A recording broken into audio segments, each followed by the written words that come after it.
The return on investment in childcare is something that, as parents, I think we all know almost intuitively.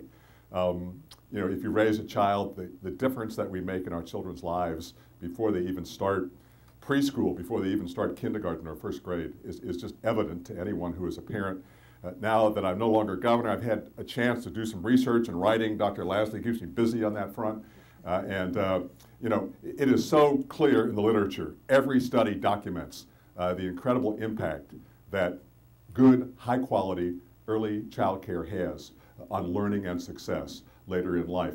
And the first piece, just to kind of help you dimension the early childhood industry, it is a significant industry.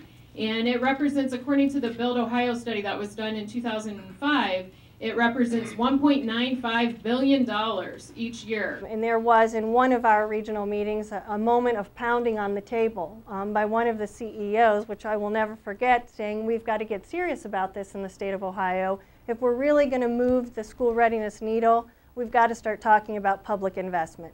And it can't just be pocket by pocket, private sector taking the leadership in helping to build an early learning system in this state. If we're serious about advancing Ohio, we need it to be a public investment, and we need to be serious about the fact that we have underinvested in this state for quite some time. The bold goal that we lay out here is ensuring that 90% of children entering school are ready for kindergarten by 2020.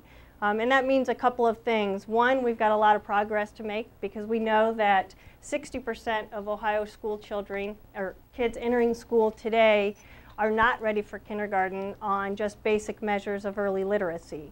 And that's just one component, as all of you in this room well know, of school readiness.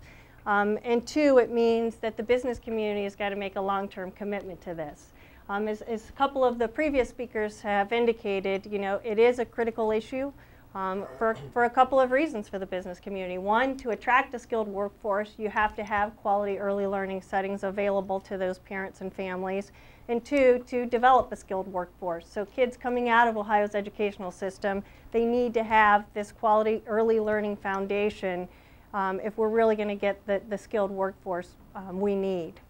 The number one question as folks are coming in and as we're bringing them in to introduce them to the community here is, what's your education system like? What is your child care like? You know, we have young children, we're educated, we're an educated couple, and we want to have the very best opportunities for, you know, our students.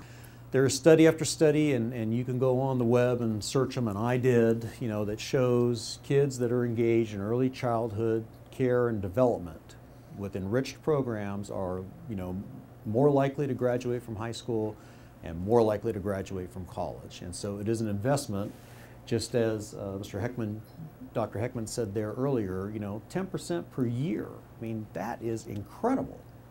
But this last budget was also a very tough one. And these programs took a pretty big hit. Really, I don't think it was intentional, but the child care programs, the early education programs collectively took a pretty big hit, about a $150 million hit. If you look at the Help Me Grow program for the earliest childhood years, that was cut in the current budget. The subsidized child care rates were reduced.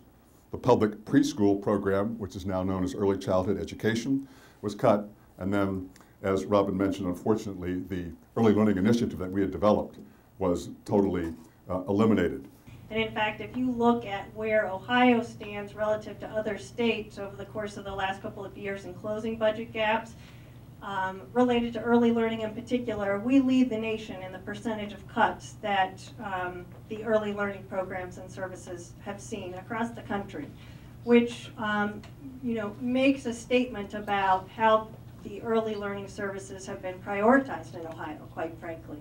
And so, you know, at this moment, what I would say is, you know, we absolutely would suggest we can't go any further with cuts on the early learning side. But my hope is that in the coming budget that we at least continue funding the important initiatives, continue to fund the Help Me Grow program, continue the public preschool program, which is now early childhood education, which did get a cut in the last budget, certainly continue the Step Up to Quality incentive for the child care centers to move up the level and become a 2- or 3-star facility for our kids.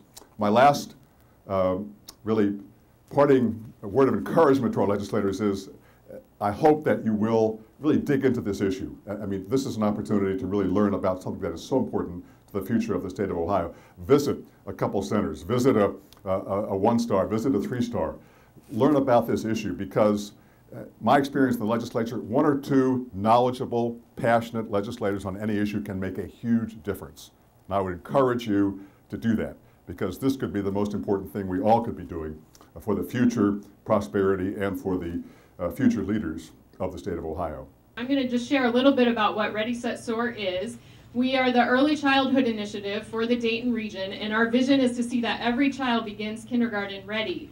And we are very fortunate in the Dayton region. We have prioritized early childhood because we believe that if children are ready to learn by the start of kindergarten, then they have the best success, the best chance for success.